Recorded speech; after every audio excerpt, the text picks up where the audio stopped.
Conversations with Azu Ishekwene. Hello. The threat by US President Donald Trump to send an intervention force that will breeze into Nigeria, guns a-blazing, seems to have triggered a wave of spiraling and uncontrollable security challenges in many parts of Nigeria. Events have been so protracted that President Bola Tinubu did not only convoke an emergency meeting with defense and service chiefs, but he also ordered an immediate withdrawal of over 100,000 police personnel posted as guards for VIPs. Declaring an emergency on national security, the president requested the Senate to review sections of the Constitution that could lead to the full establishment of state police and gave an order for the police and military to commence modalities for the recruitment of more personnel to beef up their current numbers. Will these measures yield intended outcomes? And will Nigeria once more enjoy the peace of quiet neighborhoods, nighttime travel, safe schools, and forests only inhabited by wild game, and not criminals clutching assault weapons and holding captive people stolen from different communities? Welcome to Conversation with Azu, our weekly diary on life and politics. And our topic today is titled, Habits that Disgrace Us Are Not Trump-Made. I have with me the writer of the column, Azu Ishekwene, to deepen this conversation. Hello, Azu. Thanks for having me, Julius. It's a pleasure to be here. And congratulations for that piece titled, Is AI Coming for the Journalists? Oh, okay. It made waves earlier this week at the Diamond Awards for Media Excellence as one of the best informed commentaries. And if you are interested in reviewing that article, it was published on November 14, 2024, and was widely syndicated on Premium Times, Vanguard, Ghanaian Chronicle, amongst many others. You can also find it on azuishekwene.com. So let's just dive straight to today's discussion, habits that disgrace us are not Trump-made. A lot of Nigerians have expressed outrage that Nigeria went into Liberia and Sierra Leone and quelled full-blown anarchy and civil wars in those countries, but has been unable to address criminals and insurgents within its own borders for at least 16 years and counting. Is this at the heart of disgrace Trump is blowing hot about? Well, the U.S. President Donald Trump is it's a reality that the world is still learning to adjust to, even though he's done about 25% of his second term. This is his second coming. But you never know which Trump, is waking up at your door. But I think my argument, the central point of my argument is that, yes, for all we may perhaps justifiably criticize the U.S. President Donald Trump for, there are things that we ought on our own to be able to deal with and tackle, So that really is the central point. I am not one of those who, believe that all things that our greatest miseries are caused or exacerbated by Trump's coming to power. As they say in our neck of the woods, if there was no crack on the wall, the lizard would probably not get in. Get in. So the whole point of this article this week is that we should look inwards and see some of those things that we should be able to do better, not for Trump's sake, but for our very sake, for our own sake. Okay, and you are particularly crossed that the Minister of State for Defense, in obeying presidential orders to relocate to Kebbi in the aftermath of the abduction of students, got busy inspecting a military guard of honor on his arrival. Yes. There are people who blame President Tinubu for appointing defense ministers more out of political patronage than for their competence. Well, and they have a point. That's not to say that you must necessarily have a military background to occupy that office. Okay. But I think that, of course, it does have an advantage if you have a military background. But more importantly, the attitude that you bring to the office, to the job, and your capacity and character and your record matter a lot. It doesn't matter whether you are coming from a military or civilian background. But by the way, let me just dial back a bit to your intro and make a point, which was, of course, taken out of my article about 100,000 policemen on VIP duties. Well, the Inspector General of Police said yesterday that the number is 11,500. Well, that's neither here nor there. That's what we know. But I think there are also accounts to show that the number is way more than that. And if you watched Channels TV yesterday, Senator Aline Dume was on Politics Today, on Shion Okimbaloe's Politics Today, and then was saying that he visited one of his fellow politician friends and found that at least 10 policemen were on private duty in the man's house, just one person. So the jury is out on what exactly the figure is. But I think the important thing is that those, whether it's 11,500 or it's 100,000, those people have no business guarding big men, while the rest of the populace is in serious trouble. So and I just thought I should make that point. Yes. All right.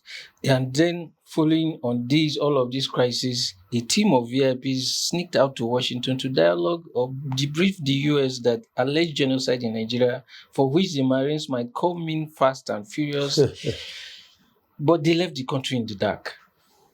Again, you passionately disagree with the hush-hush methods by which the NSA and its team proceeded. Absolutely. I mean, I do completely disagree. I mean, I think it was such an important national assignment. And the first, whether it's in a family or in a community or in a country, the first line of defense in moments of crisis is the family, is the home front. And communication is absolutely vital. I'm not suggesting for 1 minute that the presidential team on that visit ought to disclose to Nigerians everything that they were going there to do. But the minimum that I expected, and I think it's quite reasonable to expect that, is for us to know who is going and then get a general sense of what exactly the mission was about. And also on arrival, but occasionally we also needed to be Nigerians also needed to know exactly, because this is not just about the team and versus Trump's war secretary. Yes, it's about Nigeria versus the US. And if the chips are down, when the rain falls, it's not going to fall on one man's house alone. We'll be in it together. So it's very important, as Mr. Femi Falana once said, for you to mobilize domestic public opinion behind any effort that you engage in, especially in this moment of crisis. And I think it was quite unfortunate that went the way it did, because it was Mr. Pete Hegseth's readout. That was where we actually first got to know what that trip was about. And I do not think that is it. It just shows how much work we need to do to really fix our country. We need first to respect ourselves and respect our people. That's so crucial, for me. And I do not think that it was the right thing to do for that team to sneak out like thieves in the night, and for us to get to hear about what they are doing from the readout of the War Secretary. Yes, of the War Secretary of the US. That was absolutely wrong for me. All right, if we dial back in time, the spate of school kidnappings, especially in GSS Chibok and FGC Buniyadi, became part of the looming shadows that led to the downfall of the Jonathan administration. Is security being politically weaponized, in that we are approaching 2027 and then all of this is happening, speeding up and becoming a crisis? Oh, yes. I mean, absolutely. I have heard people say that this is just more or less like deja vu.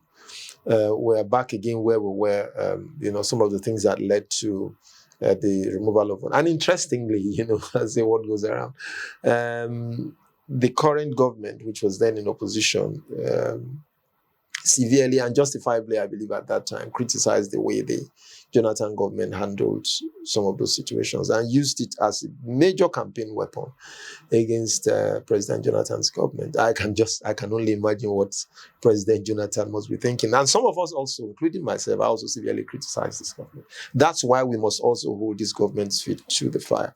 But politicians Unfortunately, this is the sort of thing that they do all the time. But the country's security and safety is not one that politicians should use to play their ping pong. In my view, I do not think that is right. I think that this is a moment when Nigerians must all come together. And as the president has clearly said in his last statement, we all need to come together, pull together to deal with this problem. And just a word about the schools and also the widespread closure of schools. I would not in the remotest suggest that children should be left in harm's way, especially when there's clear and present risk and danger that they might be harmed by abductors or terrorists, whoever they are. But I think that is just one step. I think that, and I don't think it's something that should be done perfunctorily. There should also be some forward-thinking and planning about how this is done. So, and thank God we have the benefit of technology today. It's possible, even when the schools are closed, for those children to also get some benefit of ongoing intervention. And I think that is also what must be planned. It's not just enough for you to just close down the schools and ask the children to go and become their parents' responsibilities because you don't want to be held accountable. Those children's lives matter. And I think that in addition to closing schools, in the time when schools are, it's just a couple of weeks, maybe 3 weeks or so before the first time close. I think before the closure of this term, for the Christmas break. I think the government ought to go beyond just closing schools and arranging also for those children to get some sort of intervention, virtually while schools happened are during closed. COVID-19. Exactly. I think it's. And finally, do you see the current challenges as some sort of silver lining? I mean, is it a magic bullet that might, after all, probably lead to the full establishment of state police? Yeah. Well, depending on how we use it, and if we use it, I mean, this state police thing has been, we've been at it, over and over again. It's not the silver bullet, okay, but it's absolutely critical, because what you hear over and over again, governors say, well, they are just chief security officers of their states in name, that they have no responsibility, even though many of the states provide significant resources to support the federal police. Now, creating state police, if it's done well and done properly, and also decentralizing units, especially at local communities, will enable us to get much closer to the problem. It does not mean that the federal police would not have any role to play. We have models of policing that in different parts of the world, even in UK as centralized as it is, that allow for cooperation and collaboration between the federal police and the police at the different tiers and levels of government. I think it's long overdue. I hope that this is one of the many benefits that come out of this adversity. All right, before we go, listen to our excerpt from today's column. And I quote, "As a nation, it makes us appear utterly unserious, somewhat like characters from Trump's disgraceful caricature, to report that days after widespread abductions, the victims, 38 in Kwara, 50 in Niger, and 25 in Kebbi, walked away from their abductors, as if by magic. No payments or deals, and no arrests or casualties in any encounter. It's the kind of thing that can only happen in spiritual warfare or in fairy tales, hardly ever in real life." End of quote. The full text of these and other articles is on our website at azuishekone.com. Don't forget to subscribe, like, and share our contents. Thanks for coming on the show, Azu. Thanks for having me once again, Jim. It's a pleasure. Bye for now. Conversations with Azu Ishekwene.